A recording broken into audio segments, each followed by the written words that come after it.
The Motorola Razr Fold, after just about a month now of use, and believe everything you've heard, it is absolutely the best book style foldable, at least that you could buy in the United States. And when I talked about this phone when it was announced, there were three things that I thought Moto could do in order to top the market. The first one was to be first to market, which obviously they couldn't do since they've been beaten to market by Samsung and Google and several others.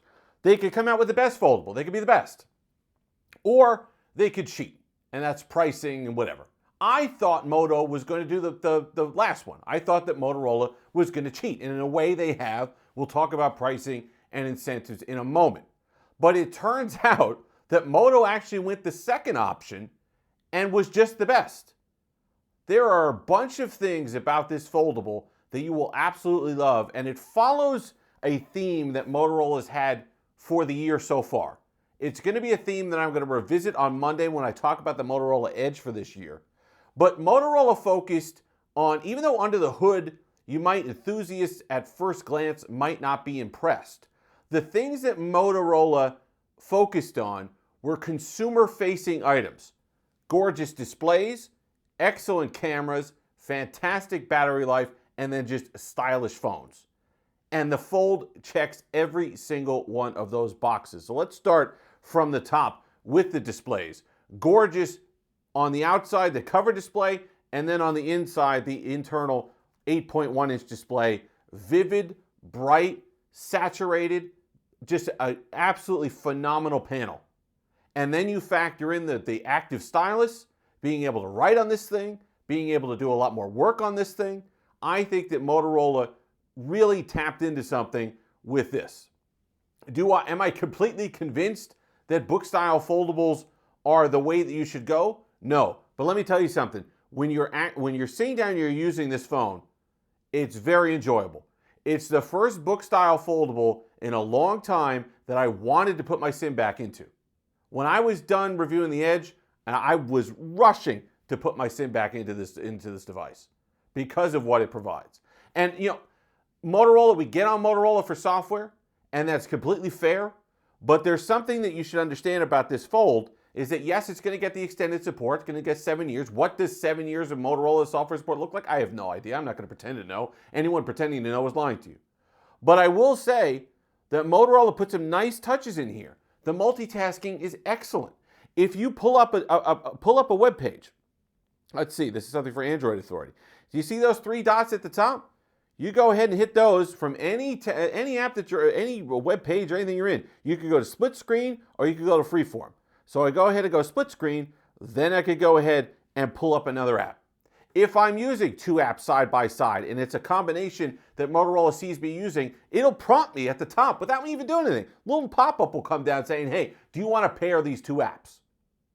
I think that's a really nice touch. It adds some usefulness. It gives me a reason, along with the active stylus, along with being able to jot down notes and do things on here and play with images, editing, things that I'm able to do on a larger display. It gives me a reason to pay up for a book style foldable in a way that I don't think we've really had a lot of before. Samsung and Google have made improvements in that area, but they still, at the end of the day, book style foldables to me just feel like larger phones. And that value gap there, that $900,000 extra that you're spending, I don't see it returned to me. Here I see it returned. It's a really nice phone, build, display, all that. So let's talk about the other things. Battery life, huge deal on a book style foldable. 6,000 milliamp hour lithium ion, silicon carbon battery. That makes a difference.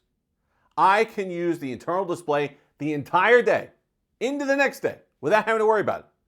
If I'm paying close to $2,000, I want to be able to use the larger 8.1-inch display. I want to be able to open it up without having to worry about it. I don't want to have that battery anxiety at the end of the day saying, I should really keep to the cover display. What am I doing here? Back and forth. Let's say I need to top off quickly. Let's say it's a heavy use day. I forget to plug this in for whatever reason, even though I haven't had that problem. 80-watt fast charging. That also makes a difference. I know there are people saying, oh, well, the battery, it kills your battery and 2% efficiency over X amount. I don't care. I'm paying $1,900. I want fast charging in this to be able to top off 50-watt wireless charging on here as well. Just really, really stellar. Camera, we'll throw up some shots. Triple camera setup. Does have that three times telephoto. Really excellent photos. I mean, if you're going to sit there, and one of the big problems that people had with book style foldables is saying, I'm paying like more than flagship money, super premium money, and I'm settling for a nerfed camera system because of the fact that they really couldn't fit what they wanted to fit in here. Not the case. Motorola has worked on its cameras across the board, the entire Razr series, the Edge, the Stylus, the G series. The cameras are really a highlight of the phone this year. Saturated, but not overly saturated, detailed. Love the zoom on this thing. I've been able to take some really nice photos, and I've enjoyed. I don't feel like I'm carrying an inferior camera setup in my pocket just because I'm using a book style foldable. And that's something that I really haven't been able to say before about that. That makes a huge difference. And then there's the style. Is it the thinnest foldable? No. Is it the lightest foldable? No. Still like 243 grams like that, but it feels pretty good in the hand. I love the slightly curved display. Slightly curved at the edges. Feels nice when you're swiping across and swiping up. Feels it has a nice premium feel. It's thin enough. I like the textured back. I like what Motorola does with its style and its design. It's a phone that you're going to enjoy holding and you're going to want in your pocket. And that's something that really is nice to have. Pricing, let's talk about it. $1,900, yes, all the money. But $500 trade-ins, you get Moto Buds, you get some Moto tags. There are ways for you to bring this price down. So while, yes, I do believe this is the best book style foldable, and I think Motorola is winning in that segment there, it is kind of winning on price as well, because you do get a lot of those benefits and incentives. And as the year goes, it's just released. As the year goes on, those are just going to get better. I can't wait to see the Black Friday sales on this. This thing touches $1,500, $1,600, run, don't walk. Because that is a great phone, 512 gigabytes of storage, 16 gigs of RAM, the Snapdragon 8 Gen 5. Am I missing a Snapdragon 8 Elite Gen 5? No. Will I know? No. And I think that that's kind of where we're at with Motorola this year. Because, yeah, the year over year, I mean, there wouldn't be a year over year for the Razr Fold. This is the first year, but you could see with the Razr Ultra and the Razr, the year over year big spec sheet jump wasn't there. So plenty of people get to complain about that. But at the same time, the things that users are going to feel every day when they're using the device, the battery life, the displays, the style, the feel in the hand, the cameras, those are all improved. So if you're somebody that values that stuff, this should absolutely be the phone and the book style foldable that you choose.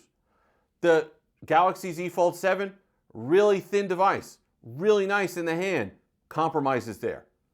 The Pixel device, the Pixel 10 Pro Fold, chonky, really nice software experience. One of my favorite software experiences on a foldable, but compromises there. I feel like this is the all-around complete champ of the book style foldables here in the United States because of the things that we mentioned here. And like I said, I don't know what the software support is going to look like, but you're getting it at least. You know, you can't point and say, well, you know, for all that money, Motorola is shorting us on the software support. Do I think they're going to be as fast as some of the other manufacturers getting out Android 17 upgraded stuff? No, I don't. But if you just want a quality phone in your pocket, this is the one that you're going to want to buy.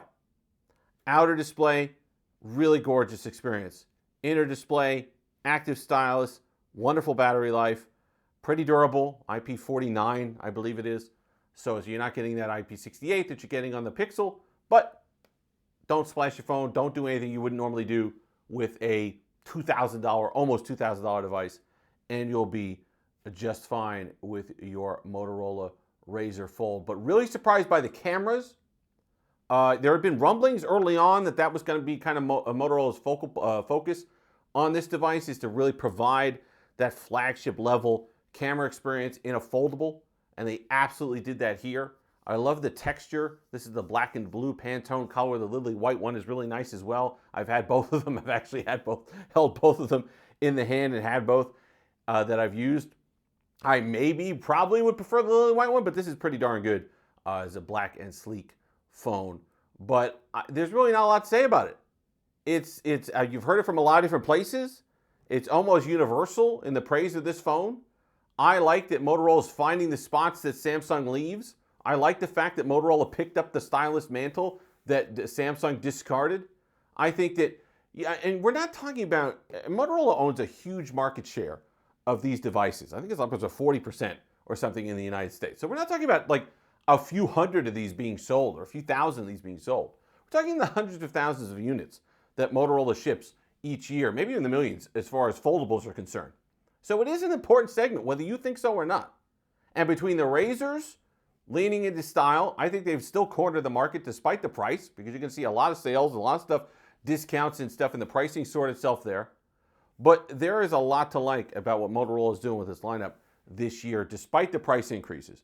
Because I think if you're focusing on what people who are using the devices are going to notice most, I think Motorola is still ahead of the game, at least with its foldables. If you made it this far, like, comment, subscribe, all that fun stuff. Until next time, have that Steve-licious day.